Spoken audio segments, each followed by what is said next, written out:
தமிழ் சினிமாவின் ரசிகர்களிடம் மிகவும் பிரபலமான ரீல் ஜோடிகளில் ஒன்றாக திகழ்பவர்கள் விஜய் மற்றும் த்ரிஷா கிருஷ்ணன். பல படங்களில் இணைந்து நடித்த இவர்களின் கெமிஸ்ட்ரி எப்போதும் பேசுபொருளாக இருந்து வருகிறது. இந்நிலையில் விஜயின் மனைவி சங்கீதா சோர்ணலிங்கம் விவாகரத்து மனு தாக்கல் செய்ததாக வெளியாகிய தகவல்கள் ரசிகர்களிடையே பெரும் பரபரப்பை ஏற்படுத்தியுள்ளது.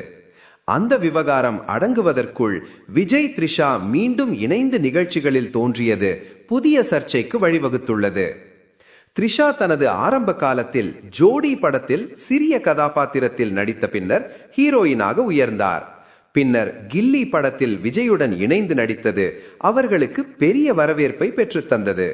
அதன் பின்னர் திருப்பாச்சி, ஆதி, குருவி போன்ற படங்களில் தொடர்ந்து நடித்தனர். இதன் காரணமாக இருவரையும் சுற்றி பல கிசுகிசுக்கள் பரவின. சில காலம் இணைந்து நடிக்காமல் இருந்த இவர்களது கூட்டணி லியோ படத்தின் மூலம் மீண்டும் திரைக்கு வந்தது. படம் எதிர்பார்த்த வெற்றியை பெறாதிருந்தாலும் இவர்களின் ஜோடி ரசிகர்களால் மீண்டும் கொண்டாடப்பட்டது.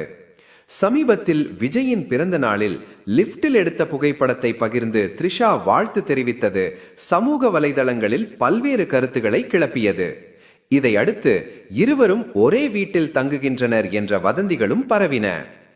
இந்நிலையில் சங்கீதா தாக்கல் செய்த மனுவில் விஜய்க்கும் ஒரு நடிகைக்கும் திருமணத்தை மீறிய உறவு உள்ளது என கூறியதாக தகவல்கள் வெளியாகி அதிர்ச்சியை ஏற்படுத்தியது.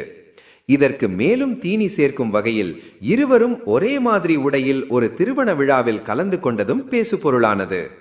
இந்த சர்ச்சைகள் நடுவிலும் விஜய் மற்றும் த்ரிஷா இருவரும் அமைதியாக இருந்து வருகின்றனர். ஆனால் த்ரிஷா தனது இன்ஸ்டாகிராம் ஸ்டோரிகளில் பகிரும் பதிவுகள் ரசிகர்களின் கவனத்தை தொடர்ந்து ஈர்த்து வருகின்றன. சமீபத்தில் அவர் பகிர்ந்த குரங்குகள் தொடர்பான படம் ஜென்டில்மென் என்று குறிப்பிட்டிருந்தது. இதுவும் மறைமுகமான சைகையா என ரசிகர்கள் விவாதித்து வருகின்றனர்.